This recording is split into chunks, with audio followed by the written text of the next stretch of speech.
In the last 2 episodes, we watched the Arctic stop being empty. Ice routes turned into infrastructure, trade corridors turned into military systems, and presence in the high north stopped being symbolic and became permanent. But there's one piece of that system we haven't named yet.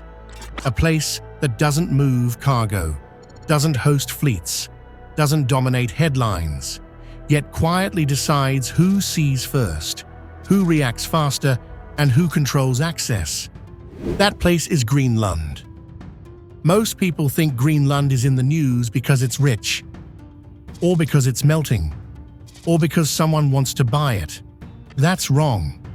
Greenland didn't suddenly become important. It never stopped being important. What changed is that the systems around it tightened. And when systems tighten, geography turns into power. Greenland is not valuable because of what it produces. It's valuable because of what it observes, what it connects, and what it controls. This island is not a prize. It's a control node, and it has been one for more than 70 years. But Greenland is not empty. For thousands of years, Inuit communities have lived across this island, adapting to one of the harshest environments on Earth long before satellites, radars, or defense treaties existed. Their lives were shaped by ice behavior, weather patterns, and ocean currents. Centuries before modern powers began mapping the Arctic for advantage. Today, the majority of Greenland's population is Inuit, and Greenland operates as a self-governing territory within the Kingdom of Denmark. That matters because Greenland is not an abstract square on a map. It has institutions, elected leadership, and a population that has been clear about one thing: Greenland is not for sale. Any discussion of Greenland as leverage or access happens on top of a society that already exists, and whose future is increasingly shaped by forces far beyond the island itself. That tension is now part of Greenland's strategic reality. During World War II, when Denmark was occupied, the United States moved into Greenland quietly, not to claim it, to use it. Weather stations, airfields, communications, because in the North Atlantic, weather and warning decide everything. That presence never fully disappeared.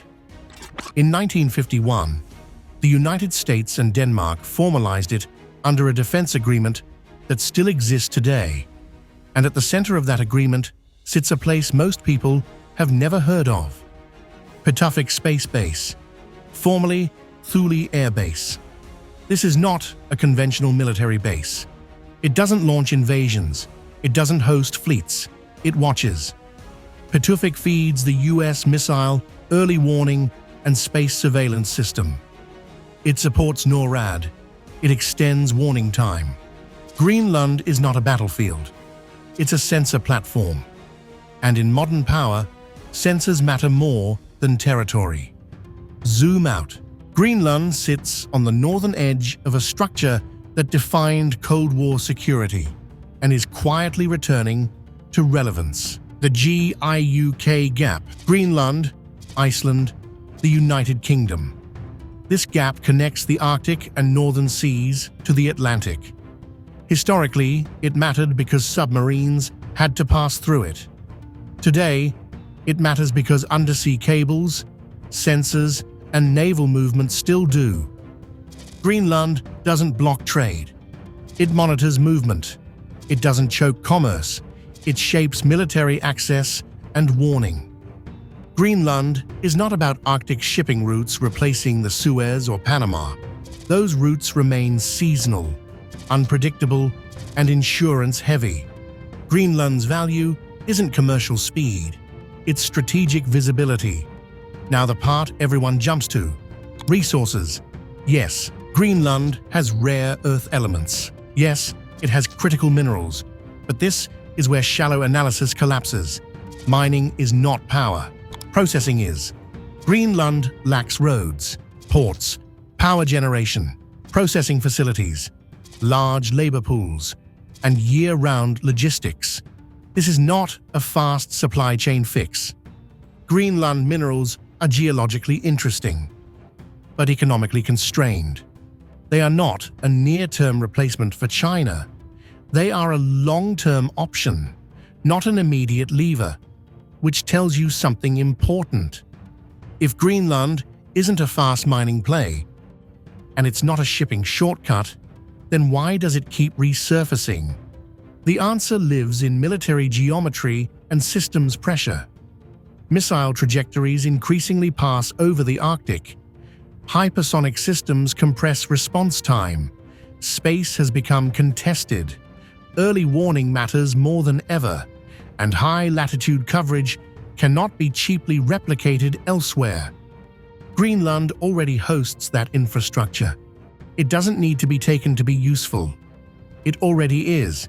That's why defense planners care. Quietly. Now this is where rhetoric enters. In recent times, US political figures, most visibly Donald Trump, have repeatedly mentioned Greenland. Not once, repeatedly. Sometimes crudely, sometimes provocatively. This isn't necessarily about imminent annexation of Greenland. It's because Greenland is symbolically perfect. It represents Arctic security, early warning, non-Chinese resource optionality, strategic geography. Mentioning Greenland forces allies to react. It reframes the security conversation. It projects leverage without moving a single ship. Despite political claims, there is no verified surge of Russian or Chinese military activity around Greenland. Nordic and NATO officials have pushed back on that narrative. The strategic logic is real. The immediacy is exaggerated, and exaggeration is often a political tool. Greenland also plays a quieter role. Science, its ice sheet, atmosphere, and magnetic environment make it a natural platform for climate observation, satellite calibration, and atmospheric monitoring. Those systems are dual use. Climate data improves navigation. Navigation improves logistics. Logistics improves power projection. In the modern world, data is leverage. Greenland is a data node. So what actually changes if Greenland becomes more contested? Not invasion. Alignment, more sensors, more patrols, more undersea monitoring, more diplomatic tension between Denmark, Greenland, and Washington. More Arctic securitization, and more pressure on Greenland itself, which does not want to be bought, absorbed, or spoken for. This isn't a land grab story. It's a systems pressure story. So step back and look at what Greenland actually represents. Greenland is not the prize. It never was. It is the place where early warning extends, surveillance converges, Arctic access is shaped, and alliances are tested. Its power comes from position, not possession. And that's why it keeps resurfacing. Not because someone plans to take it, but because in a tightening world, control nodes matter more than territory. The Arctic isn't opening into opportunity, it's closing into structure. And Greenland sits at the hinge. Because once you understand Greenland, you start seeing the same pattern everywhere else. When systems come under pressure, they don't fail all at once. They hesitate, they reprice risk, they begin preparing for disruption, and sometimes the most important signals don't come from borders or battlefields, but from inside the system itself.